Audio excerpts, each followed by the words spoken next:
தேவனுக்கு ஸ்தோத்திரம், தேவனுக்கு மகிமை உண்டாவதாக. ஆண்டவரும் இரட்சகருமான இயேசு கிறிஸ்துவின் நாமத்தில் உங்கள் யாவருக்கும் என் அன்பின் வாழ்த்துக்களை தெரிவித்துக் கொள்கிறேன். தேவனின் வார்த்தை வெளிப்படும் நேரம். தேவ செய்தியின் தலைப்பு நிலைத்திருக்க வேண்டும். இன்றைக்கு கூட அன்பு சகோதரனே சகோதரியே, எவைகள்ல நாம் நிலைத்திருக்க வேண்டும்? இன்னைக்கு பாருங்க, உலகத்துல நமக்கு ஒருத்தர் மேல கசப்பு இருக்கு, நமக்கு ஒருத்தவங்களை பிடிக்கல அப்படின்னு சொன்னா அவர்கள் மேல் நம்ம என்ன பண்ணுவோம்? வைராக்கியமா இனிமே இவங்க கூட பேசவே மாட்டாங்க, இவங்கள முகத்தை கூட பார்க்க மாட்டாங்கன்னு சொல்லிட்டு அந்த காரியங்களை நம்ம உறுதியா இருப்போம், அந்த காரியங்கள் நம்ம நிலைத்திருப்போம். இப்ப பாருங்க, ஏதோ ஒரு காரியங்கள் நான் செய்து முடிக்கணும்னு சொன்னா அந்த காரியத்தை எப்படியாச்சும் இந்த ஆண்டுல நான் இந்த காரியத்தை செஞ்சு முடிச்சிடணும், இந்த வீட்டை கட்டிடணும், இந்த காரியங்கள்ல இந்த கார் வாங்கிடணும், இந்த காரியங்கள், இந்த திருமண காரியங்கள் செஞ்சிடணும்னு சொல்லிட்டு இவைகள் எல்லாம் நம்ம என்ன பண்ணுவோம்? நிலைத்திருப்போம். அந்த காரியங்களுக்கு எல்லாம் முக்கியத்துவம் கொடுத்து அந்த காரியங்கள் நம்ம செயல்படுத்துவோம். ஆனால் நாம் எவைகள்ல நிலைத்திருக்க வேண்டும், வேதாகமம் நமக்கு எப்படி கற்றுக் கொடுக்கிறது என்பதை குறித்து நம்ம ஒரு சில காரியங்களை பார்க்க போகிறோம். எடுத்து வாசிப்போம். யோவானின் புஸ்தகம் 15ஆம் அதிகாரம் 4ஆம் வசனத்தை வாசிப்போம். என்னில் நிலைத்திருங்கள், நானும் உங்களில் நிலைத்திருப்பேன். கொடியானது திராட்சை செடியில் நிலைத்திராவிட்டால் அது தானாய் கனி கொடுக்க மாட்டாதது போல நீங்களும் என்னில் நிலைத்திராவிட்டால் கனி கொடுக்க மாட்டீர்கள். நானே திராட்சை செடி, நீங்கள் கொடிகள். ஒருவன் என்னிலும் நான் அவனிலும் நிலைத்திருந்தால் அவன் மிகுந்த கனிகளை கொடுப்பான். என்னை அல்லாமல் உங்களால் ஒன்றும் செய்யக்கூடாது. 6ஆம் வசனத்தை வாசிப்போம். ஒருவன் என்னில் நிலைத்திராவிட்டால் வெளியே எரியுண்ட கொடியை போல அவன் எரியுண்டு உலர்ந்து போவான். அப்படிப்பட்டவைகளை சேர்த்து அக்கினியிலே போடுகிறார்கள், அவைகள் எரிந்து போம். நீங்கள் என்னிலும் என் வார்த்தைகள் உங்களிலும் நிலைத்திருந்தால் நீங்கள் கேட்டுக்கொள்வது எதுவோ அது உங்களுக்கு செய்யப்படும். ஹல்லேலூயா.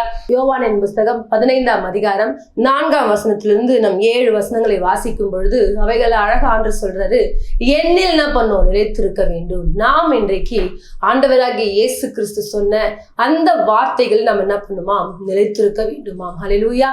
கொடியானது திராட்சை செடியோடு இணைந்திராவிட்டால் அது பழங்கள் என்ன பண்ணாது?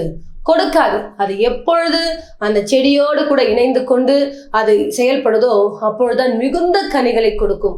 அதே போலதான் ஒரு மனிதன் தேவனில் நிலைத்திராவிட்டால் அவன் கனிகளை கொடுக்க மாட்டான். ஹல்லேலூயா. அவன் பூமியில இருப்பது பிரயோஜனமற்று காணப்படும். ஆகவே நண்பு சகோதரனே சகோதரியே, இன்றைக்கு நாம் தேவனுக்குள்ளாக இருக்கும் பொழுதுதான் நம்முடைய வாழ்க்கையில நீங்கள் நினைக்கக்கூடிய எல்லா காரியங்களும் என்ன பண்ண முடியும்? ஒரு ஆசீர்வாதங்களை பெற்றுக்கொள்ள முடியும். உங்கள் வாழ்க்கையில நீங்கள் செழிப்புள்ள ஒரு வாழ்க்கை வாழ முடியும். இன்றைக்கு கூட பாருங்க, நீங்க அந்த 7ஆம் வசனத்துல வாசிக்கும் பொழுது, நீங்கள் என்னிலும் என் வார்த்தைகள் உங்களிலும் நிலைத்திருந்தால் நீங்க என்ன பண்ணுவீங்க? மிகுந்த கனிகளை கொடுப்பீங்க.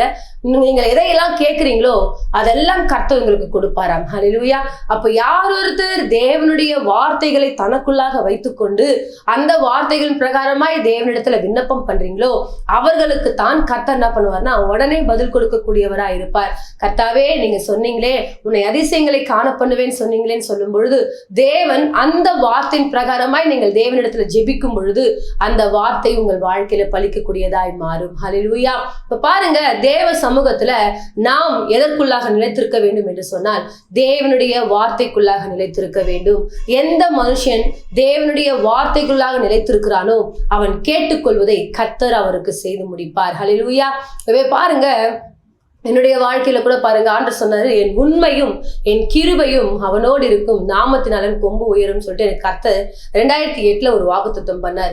அந்த வார்த்தையை நான் தொடர்ந்து விசுவாசித்து தேவ சமூகத்துல ஜெபித்து கொண்டே இருந்தேன். ஆண்டவரே, என் உண்மையும் கிருபையும் அவனோடு இருக்குன்னு சொன்னீங்களே, என் நாமத்தினால அவன் கொம்பு உயரும்னு சொன்னீங்களேப்பா, என் தலையை நீங்க உயர்த்துவேன். கொம்பு என்று சொன்னால் நம்முடைய தலையை கர்த்தர் என்ன பண்ணுவார்னா உயர்த்துவேன்னு சொல்லியிருந்தார். அப்போ தாவீதுக்கு கர்த்தர் இந்த வாக்குத்தத்தை பண்ணாரு.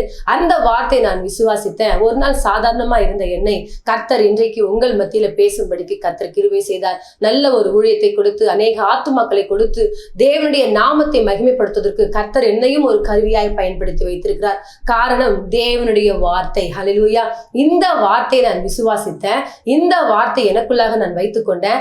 அவருடைய வார்த்தைக்குள்ளாக நான் நிலைத்திருக்கும் பொழுது தேவன் என்னை இன்றைக்கு நிலைப்படுத்தி வைத்திருக்கிறார். ஹல்லேலூயா. இன்றைக்கு கூட இந்த வார்த்தைகளை கேட்டுக்கொண்டிருக்கிற என் அன்பு தேவ ஜனமே, உங்களுடைய வாழ்க்கையில கூட நீங்கள் எவைகளை நிலைத்திருக்கிறீங்க, நீங்கள் தேவனுடைய வார்த்தைகளை நிலைத்திருப்பீர்கள் என்று சொன்னால் இந்த வார்த்தை உங்களை வாழ வைக்கும். ஹல்லேலூயா. அவர் வார்த்தையினால அநேக அற்புதங்களை செய்கிற தேவனா இருக்கிறார். வார்த்தை கொண்டுதான் என்ன பண்ணார், இந்த வானம், பூமி, சூரியன், சந்திரன் நாம் பார்க்கக்கூடிய அத்தனையுமே கர்த்தர் என்ன பண்ணிருக்காரு, அவருடைய வார்த்தையினால உருவாக்கி இருக்கிறார். ஹல்லேலூயா. ஆகவே தேவன் சொன்னார்னா அது கட்டாயம் நம்முடைய வாழ்க்கையில நிறைவேறும். ஹல்லேலூயா. அப்ப எப்படி நாம் நிலைத்திருக்க வேண்டும் என்று சொல்லி மத்தேயுவின் புஸ்தகம் 7ஆம் அதிகாரம் 24ஆம் வசனம் 25ஆம் வசனத்தை வாசிப்போம். ஆகையால் நான் சொல்லிய இந்த வார்த்தைகளை கேட்டு இவைகளின் பிரகாரம் செய்கிறவன் எவனோ அவனை கன்மலையின் மேல் தன் வீட்டை கட்டின புத்தியுள்ள மனுஷனுக்கு ஒப்பிடுவேன்.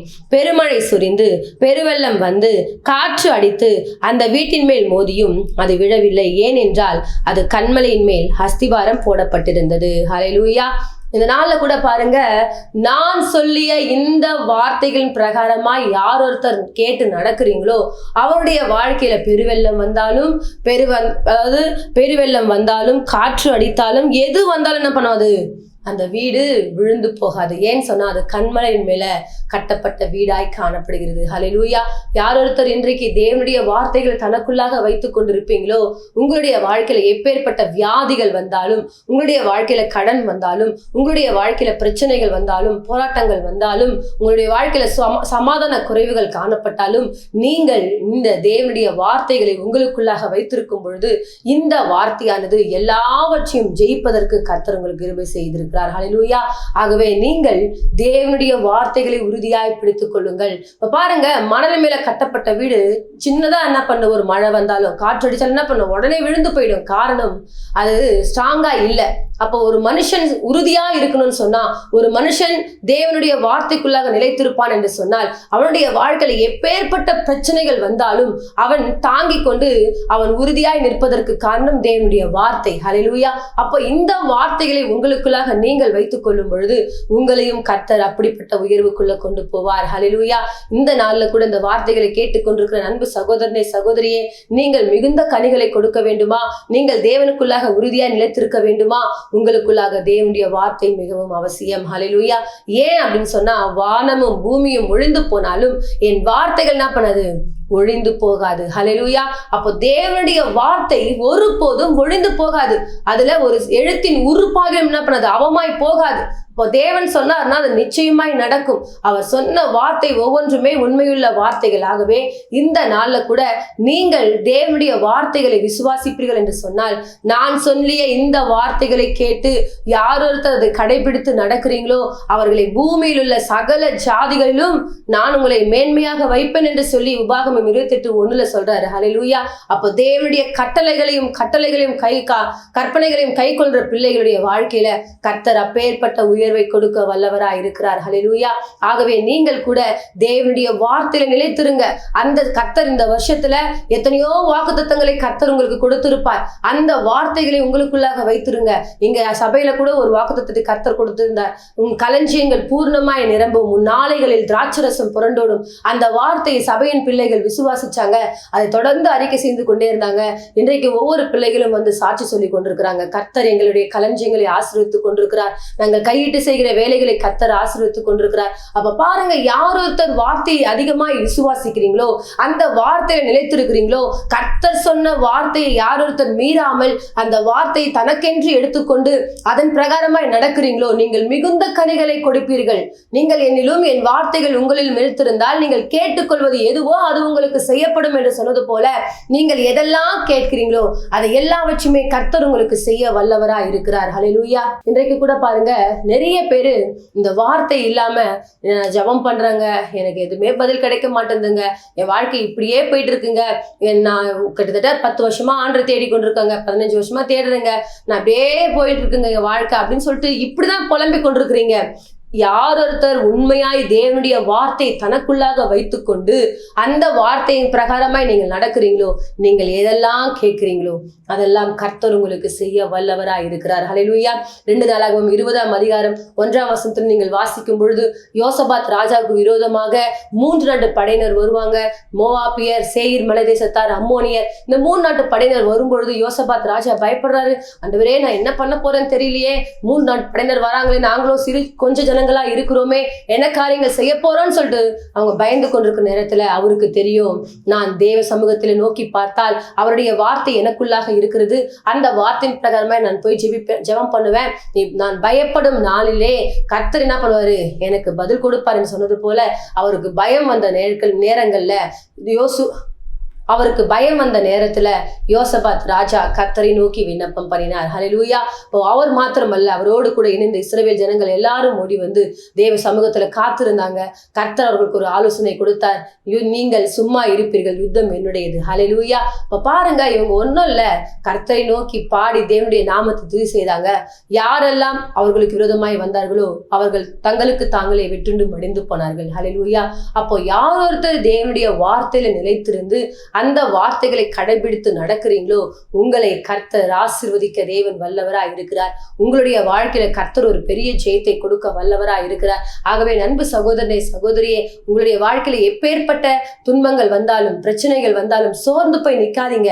உங்களுக்கு ஒரு தெய்வம் இருக்கிறார். அவர் உங்களை வாழ வைக்கக்கூடிய தெய்வம், அவர் உங்களை உயர்த்தக்கூடிய தெய்வம், அவர் உங்களோட கூடவே இருப்பேன் என்று சொல்லி வாக்குத்தத்தம் பண்ணியிருக்கிறார். ஆகவே நீங்கள் என்ன நிலைத்திருங்கள். ஹல்லேலூயா. நிலைத்திருந்தால் நீங்கள் கேட்டுக்கொள்வது எதுவோ அது உங்களுக்கு செய்யப்படும். ஹல்லேலூயா. அப்போ தேவனுக்குள்ளாக ஒரு மனுஷன் நிலைத்திருக்க வேண்டுமானால் இந்த வார்த்தை மிகவும் அவசியமா இருக்கிறது. இந்த வார்த்தை யாரொருத்தர் பிடித்து கொண்டு நடக்கிறீங்களோ உங்களைத்தான் தேவன் ஆசீர்வதிக்க வல்லவராய் இருக்கிறார். ஹல்லேலூயா. உங்களுக்கு தான் கர்த்தர் பதில் கொடுக்க வல்லவராய் இருக்கிறார். இன்றைக்கு தேவனுக்குள்ளாக நான் நிலைத்திருக்க மாட்டேங்க, என் இஷ்ட போன போக்குல வாழ்வங்கன்னு சொன்னீங்கன்னு சொன்னா உங்களுடைய வாழ்க்கையில எந்த ஒரு மேன்மைகளையும் பார்க்க முடியாது, எந்த ஒரு அற்புதங்களையும் பார்க்க முடியாது. நீங்கள் இருந்த நிலைமையிலாவே தான் இருக்க முடியும். ஆகவே இந்த நாள்ல கூட நீங்கள் தேவனுடைய வார்த்தைகளுக்கு செவி கொடுத்து அவருக்குள்ளாக நிலைத்திருங்கள். அவருக்குள்ளாக நிலைத்திருப்பீர்கள் என்று சொன்னால் நீங்கள் எதெல்லாம் கேட்பீர்களோ அதெல்லாவற்றையுமே கர்த்தர் உங்களுக்காக நிறைவேற்ற வல்லவராய் இருக்கிறார். அன்றைக்கு சாத்ராக், மேஷாக், ஆபேத்நேகோ தேவனுக்குள்ளாக நிலைத்திருந்தாங்க. அவர்களுக்கு எப்பேற்பட்ட பிரச்சனைகள் வரும் என்று தெரிந்தாலும் அவர்கள் அதை தாங்கிக் கொண்டு தேவனுக்குள்ளாக நிலைத்திருந்து, நாங்கள் ஆராதிக்கிற எங்கள் தேவன் எங்களை தப்புவிக்க வல்லவராய் இருக்கிறார், அவர் எங்களை விடுவித்தாலும் விடுவிக்காமற் போனாலும் நாங்கள் அவரை மாத்திரம்தான் பற்றி கொள்வோம் என்று சொல்லி அவர்கள் தேவனை மாத்திரம் சார்ந்து கொண்டது நிமித்தமாய் தேவன் அவர்களை அந்த அடிமைத்தன தேசத்துல அவர்களை பிரதானிகளாய் கர்த்தர் உயர்த்தினார். ஹல்லேலூயா. இன்றைக்கு கூட நாம் தேவனுடைய வார்த்தைக்குள்ள நிலைத்திருப்போம் என்று சொன்னால் தேவன் நம்மை கூட அப்படித்தான் ஆசீர்வதிக்க வல்லவராய் இருக்கிறார். ஹல்லேலூயா. நமக்குள்ளாக வார்த்தையில நிலைத்திருக்க வேண்டும். ஹல்லேலூயா. தேவன் சொன்ன வார்த்தை ஒன்று கூட நாம் என்ன பண்ணக்கூடாது, அற்பமா எண்ணக்கூடாது. அவருடைய வார்த்தைகள் ஒவ்வொன்றும் மண் குகையில உருக்கி 7 தரம் புடமிடப்பட்ட சுத்த சொற்களாய் இருக்கிறது. ஹல்லேலூயா. ஆகவே அந்த சொற்களை நீங்கள் விசுவாசத்தோடு அதை பிடித்துக்கொண்டு அந்த வார்த்தைகளுக்குள்ளாக நீங்கள் நிலைத்திருக்கும் பொழுது தேவன் கட்டாயம் உங்களை உயர்த்தி உங்களை ஆசீர்வதித்து உங்களை மேன்மைப்படுத்தி உங்களை கனப்படுத்த தேவன் வல்லவராய் இருக்கிறார். ஹல்லேலூயா. இன்றைக்கு நீங்கள் எவைகளை நிலைத்திருக்கிறீங்க? மனுஷனுடைய வார்த்தைகள் நிலைத்திருக்கிறீங்களா? எங்க அம்மா செய்வாங்க, எங்க அப்பா செய்வாங்க, எங்க அண்ணன் தம்பி செய்வாங்க, எங்க சொந்தக்காரங்க செய்வாங்கன்னு சொல்லிட்டு அவர்களை நம்பி நீங்க ஏமாந்து போயிருக்கிறீங்களா? இன்றைக்கு தேவனுடைய வார்த்தைகளை கேளுங்க. நீங்கள் என்னிலும் என் வார்த்தைகள் உங்களிலும் நிலைத்திருந்தால் உங்களுடைய வாழ்க்கையில எப்பேற்பட்ட பிரச்சனைகள் வந்தாலும், எப்பேற்பட்ட போராட்டங்கள் வந்தாலும், நிந்தைகள் வந்தாலும் அவைகள் மத்தியில ஈஸியா நீங்கள் ஜெயிக்க முடியும். காரணம், நீங்கள் தேவனுடைய வார்த்தைகளுக்குள்ளாக நிலைத்திருக்க வேண்டும். ஹல்லேலூயா. ஆகவே இந்த நாள்ல கூட இந்த வார்த்தைகளை கேட்கிற அன்பு சகோதரனே, சகோதரியே, தேவனுக்குள்ளாக நிலைத்திருங்கள். அவருடைய வார்த்தைக்குள்ளாக நிலைத்திருங்கள். அவருடைய வார்த்தைக்குள்ளாக நிலைத்திருப்பீர்கள் என்று சொன்னால் உங்களுக்கு உயர்வு நிச்சயம். உங்களை தேவன் ஒருபோதும் கைவிடவே மாட்டார். உங்கள் வாழ்க்கையில கர்த்தர் கரம் பிடித்து ஒவ்வொரு நாளும் தேவன் உங்களை வழிநடத்த வல்லவராய் இருக்கிறார். ஹல்லேலூயா. ஆகவே தேவனுடைய வார்த்தைகளுக்குள்ளாக நிலைத்திருங்கள். தேவன் உங்களை ஆசீர்வதிப்பார். இருக்கிற இடங்கள்ல கர்த்தரை நோக்கி ஒரு சிறிய ஜெபத்தை ஏறெடுப்போம். மகா இரக்கமும் கிருபை நிறைந்த எங்கள் அன்பின் பரலோக பிதாவே, இந்த நாளுக்காய் ஸ்தோத்திரம். இந்த நாள்ல கூட கர்த்தாவே ஒரு விசையா எங்களை தாழ்த்தி உடைய கரங்களுக்குள்ளாக ஒப்புக் கொடுக்கிறோம் ராஜா. இந்த நாள்ல கூட ஆண்டவரே, நீங்கள் என்னிலும் என் வார்த்தைகளிலும் உங்களிலும் நிலைத்திருந்தால் நீங்கள் ஆண்டவரே கேட்டுக்கொள்வது எதுவோ அது உங்களுக்கு செய்யப்படும் செய்யப்படும் என்று சொன்னது போல யாரெல்லாம் ஆண்டவரே உம்முடைய வார்த்தைகளுக்குள்ளாக நிலைத்திருக்கிறாங்களோ அந்த பிள்ளைகள் எல்லாரையும் கர்த்தாவே நீர் ஆசீர்வதிப்பீராக. அந்த பிள்ளைகள் எல்லாரையும் கர்த்தாவே நீர் உயர்த்துவீராகப்பா. ஆண்டவரே உமக்குள்ளாக நிலைத்திருக்க கூடாதபடிக்கு என்ன காரியங்கள் தடையாய் காணப்படுதோ அந்த தடைகளை இயேசுவின் நாமத்துல உடைப்பீராகப்பா. தடைப்படுத்துகிற அந்தகார வல்லமைகள் இயேசுவின் நாமத்துல சுட்டெரிக்கப்படட்டும் ஆண்டவரே. பரிசுத்த ஆவியானவரே நீர் கிரியை செய்யுங்க. பரிசுத்த ஆவியானவரே நீர் கிரியை செய்யுங்க. உடைய வல்லமையுள்ள கரம் இறங்கட்டும் ஆண்டவரே. அப்பா, இந்த வார்த்தைகளை கேட்டுக்கொண்டிருக்கிற அத்தனை பிள்ளைகள் மேலும் தேவனுடைய வல்லமை இறங்கி பெரிய காரியங்களை செய்ய போறதற்காய் ஸ்தோத்திரம் அப்பா. கர்த்தாவே நீர் மாத்திரம் உயர்ந்து காணப்படுவீராக. உடைய ஆணி கடவப்பட்ட கரத்தினால ஒவ்வொரு பிள்ளைகளையும் தொட்டு ஒவ்வொரு பிள்ளைகளையும் விடுதலையாக்கி ஒவ்வொரு பிள்ளைகளும் சாட்சியுள்ள ஒரு வாழ்க்கை வாழ்வதற்கு கர்த்தர் கிருபை செய்ய போவதற்காய் ஸ்தோத்திரம். தேவனுடைய வல்லமை பெரிதாய் விளங்கட்டும். ஆவியினர் தாமே பொறுப்பெடுத்துக் கொள்ளும், ஆளுகை செய்யும், வழிநடத்தும். உங்க நாமத்துக்கே மகிமை உண்டாக்கும். இயேசுவின் மூலமாய் ஜெபிக்கிறோம் எங்கள் ஜீவனின் நல்ல பிதாவே, ஆமென். கர்த்தர் தாமே உங்களை ஆசீர்வதிப்பாராக. God bless you.